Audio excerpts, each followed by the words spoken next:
Imagine, na calada da madrugada, o sistema oficial da Defesa Civil é invadido e controlado por hackers. Isso aconteceu recentemente no Brasil. E se, ao invés daquele aviso com uma palavra estranha, misantropiya fosse uma mensagem que em todos os celulares dissesse: fuja das cidades agora, a sua vida está em extremo risco. Esse cenário, que só vemos em ficção, é exatamente o que especialistas em segurança chamam de evento cisne negro. Raro, quase impossível de prever, mas com consequências capazes de paralisar o mundo inteiro. Aquele som estridente, que ignora o modo silencioso e paralisa o coração por um segundo, foi apenas um teste de sistema. Mas especialistas em segurança digital sabem que uma crise global real poderia utilizar exatamente a mesma infraestrutura. No dia zero, o alerta toca simultaneamente em bilhões de dispositivos. Não seria necessariamente um aviso de evacuação, mas possivelmente a primeira evidência de um ataque cibernético coordenado em escala sem precedentes. Códigos destrutivos do tipo Hyper poderiam explorar vulnerabilidades críticas e atingir servidores, roteadores e centrais de comunicação ao redor do planeta. Em questão de minutos, partes importantes da infraestrutura digital poderiam ficar inutilizadas, interrompendo hospitais conectados, sistemas de logística e redes automatizadas de transporte. A internet não desapareceria por completo, mas regiões inteiras poderiam perder acesso aos serviços essenciais dos quais dependem diariamente. O mundo moderno descobriria rapidamente o quanto sua base física depende de sistemas invisíveis. Diante do silêncio repentino das telas, como reagirá a mente humana ao perceber que o isolamento pode ser muito maior do que imaginava? Com a interrupção de protocolos fundamentais de comunicação, grandes serviços de nuvem poderiam apresentar falhas simultâneas em diferentes continentes. Como a imensa maioria das transações financeiras modernas depende de registros digitais, o impacto econômico seria quase imediato. Transferências bancárias, pagamentos eletrônicos, bolsas de valores e sistemas de compensação poderiam ser suspensos nas primeiras horas da crise. E embora o dinheiro físico continuasse existindo, sua disponibilidade seria insuficiente para atender populações inteiras acostumadas a operar digitalmente. Em muitas regiões, a confiança no sistema financeiro começaria a evaporar antes do final do primeiro dia. O conceito de riqueza passaria por um teste extremo, à medida que acesso a alimentos, água e combustível se tornasse mais relevante do que números registrados em bancos de dados inacessíveis. Mercados locais poderiam recorrer a formas alternativas de troca para manter o abastecimento básico funcionando. Se o sistema financeiro global entrou em estado crítico em poucas horas, quanto tempo a estabilidade emocional das massas conseguirá resistir antes de quebrar? A interrupção abrupta do fluxo de informações criaria um vazio psicológico sem precedentes para sociedades acostumadas à conectividade permanente. Sem notícias confiáveis, sem redes sociais e sem comunicação instantânea, rumores locais passariam a ocupar o espaço deixado pela informação verificada. Estudos sobre desastres mostram que a incerteza costuma amplificar o medo de forma exponencial, especialmente em grandes centros urbanos. Em algumas cidades, o receio de desabastecimento poderia provocar corridas a supermercados, farmácias e postos de combustível ainda nas primeiras horas. A pressão sobre os serviços públicos aumentaria rapidamente.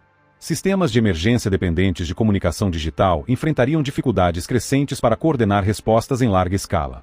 Em determinados locais, a sensação de insegurança poderia transformar bairros inteiros em zonas de tensão constante. As cidades começariam a revelar o quanto dependem da circulação contínua de informação para manter a ordem cotidiana. Quando a noite finalmente cair e milhões de pessoas perceberem que continuam sem respostas, qual será o próximo dominó físico a tombar?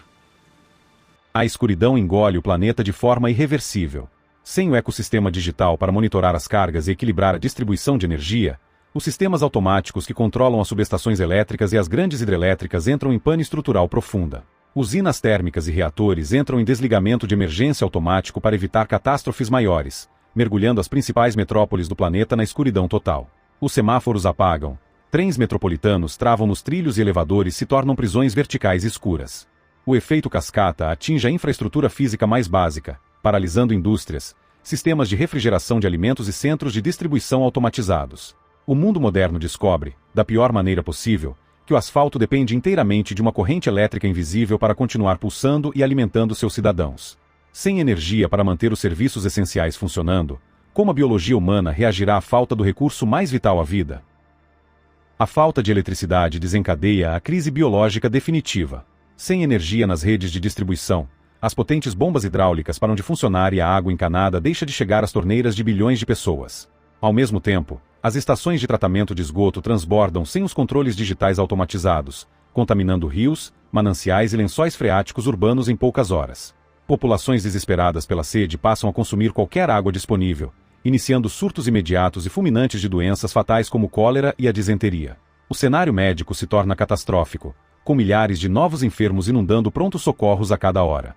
O saneamento básico desaparece por completo das áreas urbanas, transformando cidades densamente povoadas em focos de contaminação em massa a céu aberto. Com a água contaminada e os recursos médicos esgotados, as últimas defesas tecnológicas começam a falhar. O que acontecerá quando os sistemas de emergência locais ficarem sem combustível? Hospitais, centros críticos de segurança e bunkers de comando tentam sobreviver ao colapso usando seus grandes geradores a diesel de prontidão. Contudo, a própria logística de combustível é totalmente digital. Refinarias, frotas de caminhões-tanque e postos de abastecimento dependem de sistemas de inventário e redes que já foram destruídas no dia zero. Sem reabastecimento possível, os tanques locais secam rapidamente. Em um período de 48 a 72 horas, o combustível acaba e os geradores silenciam um a um. Os aparelhos de suporte à vida desligam, bancos de sangue estragam e as últimas luzes das defesas da sociedade urbana caem em definitivo. O apagão se torna 100% analógico e o isolamento das instituições é absoluto. A tecnologia moderna morre oficialmente nos braços de uma realidade fria. Sem energia, comunicações ou suporte médico, a fome urbana se torna o inimigo implacável. Quem assumirá as rédeas quando o governo tradicional desmoronar? Os estoques locais de comida das cidades acabam em menos de uma semana devido à paralisia total dos caminhões e trens de distribuição de carga.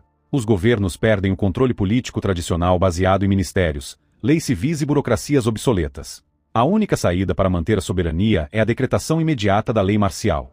O controle social passa a ser operado de forma puramente analógica. Exércitos marcham pelas ruas usando megafones portáteis, ordens governamentais impressas em papel jornal e toques de recolher violentos sob pena de execução sumária. O Estado deixa de administrar o país e passa apenas a gerenciar rações de sobrevivência na ponta do fuzil, confiscando alimentos de fazendas e armazéns restantes.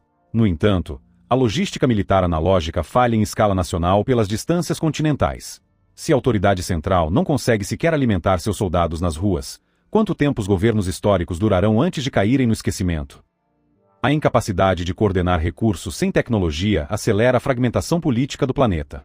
Os governos democráticos e regimes centrais desmoronam um após o outro nas semanas seguintes, deixando um rastro de vácuo de poder. O mapa político do mundo é efetivamente apagado. Nações se dividem em feudos locais controlados por milícias armadas, generais dissidentes ou comitês de emergência comunitários de bairro que lutam entre si. A moeda perde o sentido e a soberania pertence a quem controla o poço de água ou o estoque de grãos local. Ao final do primeiro ano da crise, a fome crônica, a ausência de medicamentos básicos e as guerras civis por recursos reduzem a população global em escalas brutais. A civilização regride a um estado de sobrevivência brutal e medieval. Mas, enquanto a humanidade perece na superfície por falta de tecnologia, por que as armas mais destrutivas do passado continuam operando perfeitamente? Em meio ao colapso total do mundo civil, os comandos nucleares militares permanecem intactos nos subsolos. Por operarem em redes exclusivas, ultra-secretas e totalmente isoladas da internet pública, suas armas estratégicas não foram afetadas pelo ataque cibernético inicial. Eis o paradoxo final do fim do mundo. A sociedade humana regride para um nível medieval de sobrevivência nas ruas, com os governos centrais desmoronados, mas os sistemas automáticos de retaliação atômica continuam ativos nos bunkers protegidos. Protocolos antigos e sistemas automáticos como a mão morta russa interpretam o silêncio das comunicações civis e a falta de sinais de satélite como um provável ataque inimigo devastador. O planeta passa a correr o risco diário de sofrer uma aniquilação nuclear disparada por inteligências artificiais autônomas de defesa militar. Diante dessa ameaça fantasma pairando sobre as cinzas do mundo, quanto tempo levará para a humanidade reconstruir o que foi perdido? A restauração do mundo é um gargalo físico desesperador que se estende por anos. Embora os dados da humanidade estejam salvos de forma segura em fitas magnéticas isoladas em cofres como o do Ártico, não há infraestrutura para lê-los. Engenheiros precisam minerar metais, reconstruir fiações e reinstalar sistemas operacionais máquina por máquina, sem o auxílio de fábricas de microchips, que dependiam de cadeias globais destruídas. O retorno ao normal, ao ponto exato tecnológico do dia anterior ao ataque, não é questão de meses, mas de décadas de trabalho manual hostil. Uma nova geração inteira nasce e cresce em um ambiente analógico e agrário, ouvindo histórias folclóricas sobre uma nuvem invisível onde os antigos guardavam todo o conhecimento e mágica da espécie humana. Um ataque cisne negro provaria a fragilidade da nossa evolução técnica. Estaríamos nós realmente preparados para o dia em que aquele alerta de emergência for real? Embora cisne negro seja o termo técnico, os cenários que você viu neste vídeo não são ficção, são probabilidades reais, baseadas em estudos profundos. Se um ataque dessa magnitude acontecer, o mundo que conhecemos deixará de existir, e nós também. Se este alerta fez sentido para você, deixe seu like e se inscreva no canal para não perder os próximos cenários. E o mais importante, deixe sua opinião nos comentários. Você acha que estamos preparados?